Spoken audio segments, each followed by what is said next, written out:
Common man को हर अफसर football बना कर खेलता है,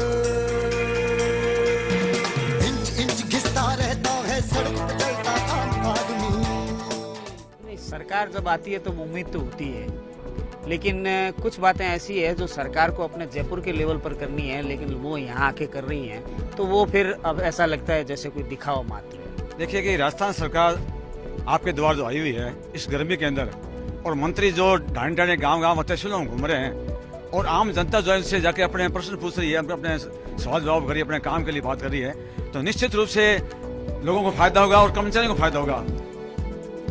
एक बड़ा अहम सवाल खड़ा किया। भागीरथ जी, मैं अब आपका रुख करता हूँ। भैरव सिंह जी ने जब अपनी सरकार थी उस दौरान भी एक एक्सपेरिमेंट किया था। 3 महीने में जो अफसर हैं उनको किसी तहसील स्तर पर जाना होता था और उसके बाद टारगेट सेट किए गए थे। लाइक अगर नहरी इलाकों की बात की जाए, नामांतरण, ज़मीनों के नामांतरण का एक बड़ा सवाल था वहाँ पर, लेकिन टारगेट दिया गया कि आप जब इस दौरे पर जाएंगे सिर्फ नामांतरण के एक मसले होंगे, उनको आप डील करेंगे और उनका सॉल्यूशन करेंगे। तो उसका एक नतीजा सामने आया था कि जब पूरा दौरा खत्म हुआ तो नामांतरण की समस्या कम से कम एक समस्या सॉल्व हो गई। तो क्या इस तरह से डील किया जाना चाहिए, या जो समस्या सामने आ रही है उसको आप निपटे? देखिए, मुख्यमंत्री जी को ज़मीनी लेवल पे जाने की ज़रूरत नहीं है मेरे हिसाब से। तो उससे क्या होता है कि सरकार का इकबाल ख़त्म होता है। ख़त्म ये होता है कि इनके वापस आने के बाद में जो काम नहीं होंगे लोगों के, वो कहेंगे आपने मुख्यमंत्री जी को दे दिया, अब क्या कर लिया, अब तो हम वी आर द किंग, हमारे पास ही आना पड़ा ना वापस आपको। तो ये ठीक नहीं है। पहले क्या होता था, रसोया साहब ने भी इसको थोड़ा टच किया है। पहले हर ऑफिसर के नीचे से नीचे, ऊपर से ऊपर, सेक्रेटरी लेवल के भी, हेड ऑफ द डिपार्टमेंट के भी, डिस्ट्रिक्ट लेवल ऑफिसर के भी, सबके 2 days and night halt fix थे और उसके हिसाब से उनको करना पड़ता था। उनकी डायरी हमेशा हायर ऑफिसर को जाती थी और सेक्रेटरी टू गवर्नमेंट की सीएम के पास डायरी जाती थी कि कितने टूर किए, कितने नाइट हॉल्ट्स किए, कितने गाँव में गए, क्या। ये तो अभी भी व्यवस्था है, लेकिन मॉनिटरिंग नहीं हो पाती। ये है ही नहीं अभी व्यवस्था। पिछली गहलोत सरकार ने रात्रि चौपालों की बात कही, नहीं होती। इस बार सरकार आई, पहली कैबिनेट बैठक में कहा गया।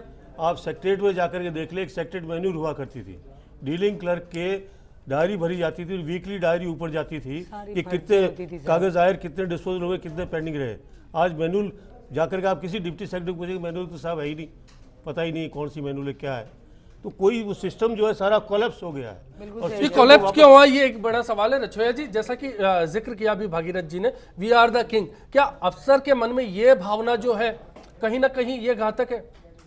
देखिए, आपने जो बात कही, बड़ी लाख रुपए वाली बात कही है कि सेक्रेटरीट में जो लोग बैठे हैं उनका ट्रांसफर ही नहीं होता, वो वहीं के वहीं रहेंगे, ऑफिसर्स तो आएंगे और चले जाएंगे। मतलब सरकार बदले जाने के साथ साथ अफसरों का भी एक वक्त आना चाहिए। नहीं, बाबू जो फाइल को डील करता है वो तो वहीं के वहीं बैठा हुआ है, चाहे कांग्रेस आ जाए, चाहे बीजेपी आ जाए, और उसका वो जो फाइल पे लिखेगा वो ही जो है मंत्री जो डिसाइड करेगा।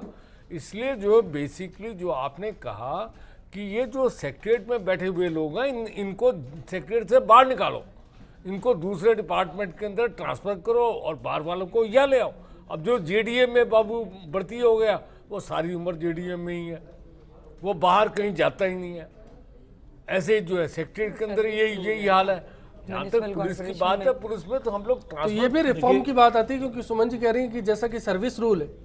भागीरथ जी, आप क्या कहना चाहेंगे? मैं एक बात बोलना चाहूंगी अश्विनी जी कि ट्रांसफर उसका कोई विकल्प नहीं है। सेक्रेटरी की बात तो सही कही इन्होंने, लेकिन होता क्या है कि हर साल हज़ारों की तादाद के अंदर एमएलएज की डिज़ायर के ऊपर ट्रांसफ़र्स होते हैं। 70 हज़ार ट्रांसफ़र देखे एजुकेशन डिपार्टमेंट में।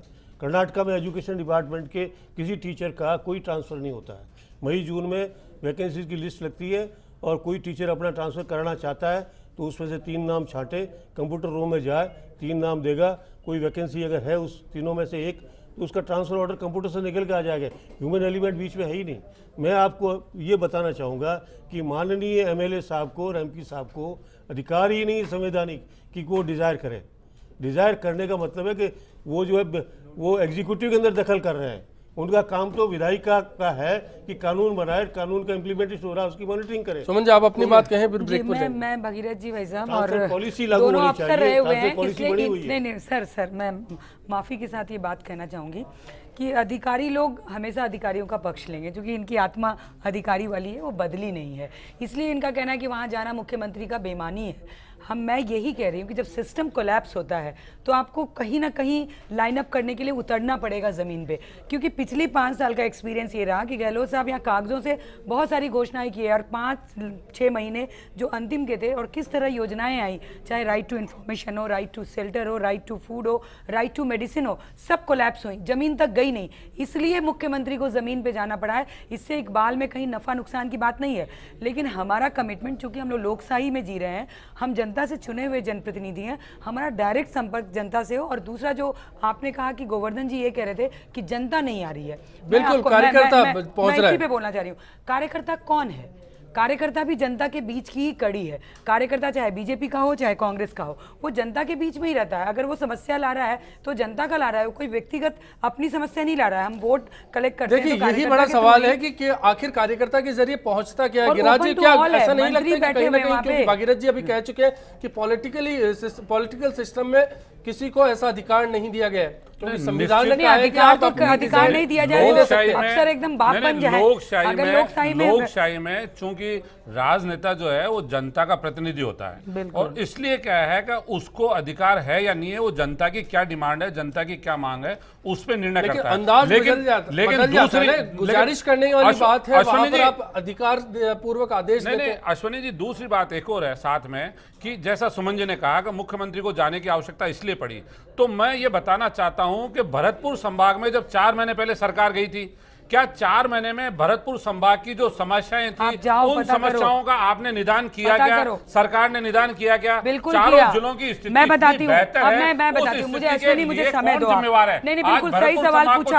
आपने। नहीं मैं बता रही हूँ। में चले गए बीकानेर संभाग में मुझे 5 मिनट का समय दो अश्विनी, मैं बताती हूँ वो बीकानेर संभाग की समस्याएं कब निदान होंगी, फिर आप अगले संभाग में चल जाएंगे। पूरे 5 साल आप संभाग में जाएंगे, मैं बताती हूँ अश्विनी, समस्याओं का होगा क्या? गिरिराज जी, आपकी थोड़ी जानकारी के लिए मैं बता रही हूँ, सुनो मेरी बात सुन लो। आप सुनो तो सही, क्या किया सो बता रही हूँ। सवाई माधोपुर की आप समस्या ले लो, मैं आपको छोटी छोटी समस्याएं बता दूं, करौली की समस्याएं बता दूं, आपको भरतपुर की संभाग की बता दूं। चलिए सुन लीजिए गिरिराज जी क्या कह रही है। सुनेंगे नहीं, आप खाली सरकार का पक्ष रख रही हैं इसलिए कि आप पार्टी का धर्म निभा रही है, लेकिन एक्चुअल जनता जो है ना, जनता इस बात को अच्छी तरह देख रही है। जितने कॉलर बोल रहे हैं वो कॉलर इस बात को अच्छी तरह मान रहे हैं कि सरकार को संभाग में आने की आवश्यकता ही नहीं है। आपका मंत्री गिरिराज जी चलिए सुमन जी को वक्त दीजिए, फिर ब्रेक पर जाएंगे। मैं इनको बताना चाह रही हूँ कि जो भरतपुर संभाग में हम लोग गए थे, हमने कहा ना कि 100% हमने काम नहीं किया, और कोई 10 दिन 5 दिन में 100% काम नहीं हो सकता है।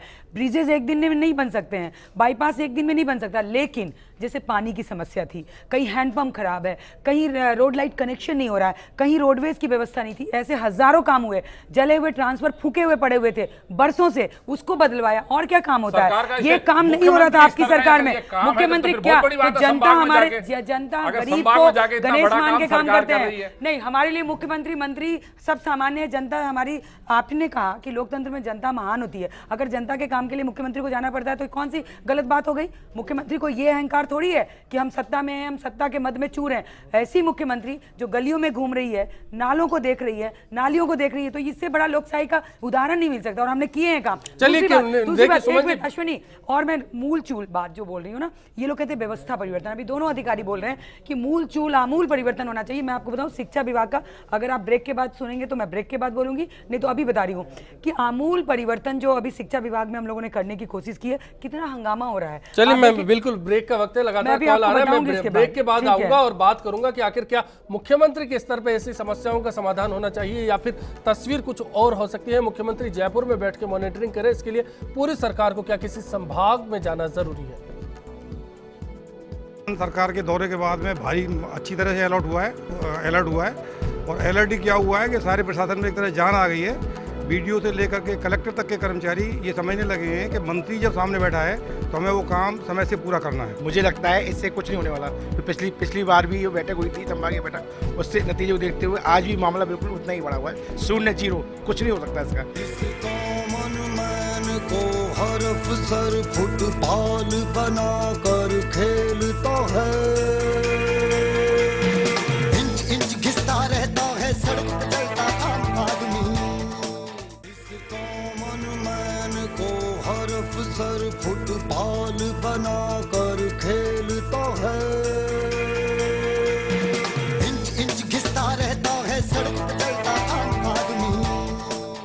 सुस्त प्रशासन और बेबस सरकार, इसको लेकर आज हमारा सवाल था कि क्या मंत्री प्रशासन की सुस्ती के आगे बेबस होकर एपीओ करने जैसे कदम उठाते हैं। इस पर आपकी राय मिली। 81% दर्शक मानते हैं कि हाँ ऐसा होता है, जबकि 19% इस बात से इत्तेफाक नहीं रखते। एक बड़ी राय है। हमारे पक्ष में है ना।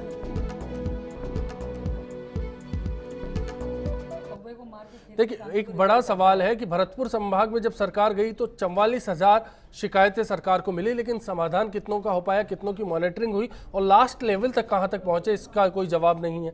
अब तक 3 दिन में करीब 8,000 समस्याएं रजिस्टर्ड हो चुकी हैं सुगम पर। इसके बाद माना जा रहा है कि 12 दिन जब बीत जाएंगे तब करीब 50,000 समस्याएं हो जाएंगी, या फिर ये आंकड़ा और भी बढ़ सकता है, ये थोड़ा बहुत कम भी हो सकता है। लेकिन बड़ा सवाल ये है कि इतने बड़े पैमाने पर शिकायतों का समाधान कैसे होगा, उनकी मॉनिटरिंग कैसी होगी, और क्या सिर्फ पानी, बिजली और सड़क जैसे जो गलियों के मुद्दे हैं इनको लेकर सरकार को मूव करना चाहिए। क्योंकि बीकानेर संभाग की सबसे बड़ी समस्या है नहरी पानी का मसला। आज तक पानी के बंटवारे को लेकर आज तक कोई खास फैसला नहीं हो पाया। टेल एंड तक की बात की जाए, साफ पानी नहीं मिलता, कृषि नहीं हो पाती। ऐसे बड़े सवाल है, क्या इस बड़े सवाल को नहीं छेड़ना चाहिए सरकार को? गली, गांव और बिजली की समस्या को लेकर बैठना चाहिए कि किस गली में बिजली नहीं आ रही। सुमन जी। देखिए अश्विनी, आपने 3 सवाल मेरे सामने रखे। पहली बात की जो समस्याएं आ रही हैं उनके निपटारे का क्या रहेगा। मैं आपको आपके चैनल पे भरोसा देके जा रही हूँ सरकार की तरफ से कि भरतपुर में जो हमसे गलतियाँ हुई उसी को सुधारने के लिए हमने सुगम पोर्टल की व्यवस्था की है और सभी का समाधान होगा। और छोटे काम सरकार को करने चाहिए कि नहीं करने चाहिए, मुख्यमंत्री स्तर पे होने चाहिए नहीं है, काम कोई छोटा बड़ा नहीं होता है। एक गरीब व्यक्ति बैठा हुआ है, उसके घर पे बिजली का कनेक्शन है, उसके लिए ये बहुत बड़ा काम है। हो सकता है आपके हमारे हम जयपुर में बैठे हैं तो छोटा काम हो सकता है, लेकिन उसके लिए बड़ा काम है। और जहाँ तक बीकानेर की आपने बात करी कि वहाँ पे पानी की समस्या है, डेजर्ट है, वहाँ पे कई कृषि की भी समस्या है, तो आपने देखा होगा कि आज दिन भर मुख्यमंत्री ने विभिन्न एक्सपर्ट से बात की है। कई आर्किटेक्ट भी बाहर से आए हैं और भी कृषि के भी एक्सपर्ट लोग जयपुर में हो जाता नहीं तो वहाँ बैठ के वहाँ देख रही है ना, उन लोगों को फील्ड में ले जा रही हैं। केवल हवाई नहीं हो रही है। जो गहलोत साहब ने पिछली सरकार में गलतियां की वो गलती हम नहीं करना चाहते हैं, यही आपको बताना चाहते हैं। और अभी जनता ठीक है, आपके यहाँ जो भी ओपिनियन आ रहे हैं वो लग रहा है कि नहीं जयपुर में एक कहावत है कि नेता तो वोट मांगने आते हैं, दोबारा आते ही नहीं, शक्ल दिखाते नहीं। आज नेता हमारे मुख्यमंत्री शक्ल दिखा रही है तो कह रहे हैं साहब क्या बात है, जयपुर ही रहते। हर आदमी जयपुर क्यों आए? गांव का आदमी 100 रुपया 200 रुपया खर्चा करके जयपुर क्यों आए? सचिवालय में क्यों आए? हमारे नेता गए, इस पहल को अभी लोग माने या नहीं माने इसका, लेकिन मॉनिटरिंग वाली बात है, इसका भी जवाब दे दीजिए। क्या उस एप्लीकेशन पे काम होगा? 100% होगा, 100%। देखिए अगले संभाग से पहले हम बीकानेर को भी रिव्यू करेंगे और उस पर बात करेंगे। जी बिल्कुल, अंतिम संभाग नहीं, हम 7 संभाग में जाएंगे। जब अगली बार सरकार किसी संभाग में जाएगी फिर हम यहीं बैठेंगे और बात करेंगे। गिरिराज जी, अब आपसे जी, भागीरथ जी पहले आम आदमी को जयपुर आने की जरूरत है ही नहीं। जी बिल्कुल नहीं होनी चाहिए। सारे कलेक्टर, सारे डीएलओ, सारे इसी को तो टाइट करने के लिए सरकार गई है अभी कि एक डे फिक्स्ड है, इसमें सारी सुनवाई करोगे तो हजारों लोगों के केसेस का निपटारा होगा। तमिलनाडु में हो रहा है। मैं तमिलनाडु के सीएम से भी, शिवचरण जी के साथ एडमिनिस्ट्रेटिव रिफॉर्म्स कमीशन का मेंबर था, हम लोगों ने सीएम से भी बात की कि आपके पास कितने लोग आते हैं, कि मुश्किल से जो है दिन में कोई 5-7 लोग आते हैं। और वो भी ऐसे लोग आते हैं कि जिन्होंने वहाँ पर जो है एक्नॉलेजमेंट कार्ड मिलता है। किसी ने भी शिकायत दर्ज की कलेक्टर के यहाँ, एक्नॉलेजमेंट कार्ड मिलेगा। 7 दिन से ज्यादा पीरियड फिक्स ही नहीं है। मैं भागीरथ जी इसको ऐसे जोड़ के देखूं कि राजनेताओं की ब्यूरोक्रेसी पर लगाम कितनी है? लगाम पूरी होनी चाहिए, उसी से काम होगा। आज सारे कलेक्टर, सारे डीएलओ, सैकड़ों हजारों लोग हैं नीचे के लेवल पर, वो अगर एक्टिव हो जाए तो लोगों की समस्याओं का निराकरण होगा।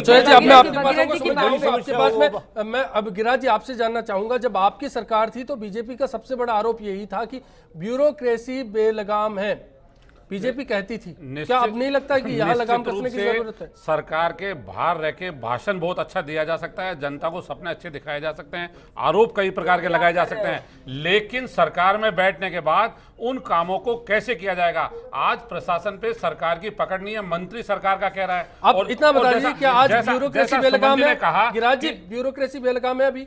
निश्चित रूप से ब्यूरोक्रेसी बेलगाम है। इसका परिणाम यह है कि मुख्यमंत्री वहां जा रही हैं और मंत्री ये कह रहे हैं, राजेंद्र राठौड़ जी को ये कहना पड़ा कि मैं 6 फुट 2 इंच का व्यक्ति हूं, मैं सबको ठीक कर दूंगा। एक मंत्री का इतना हल्के स्तर पे ये शब्दों का उपयोग करना, ये राजस्थान की सरकार का चेहरा बता रहा है।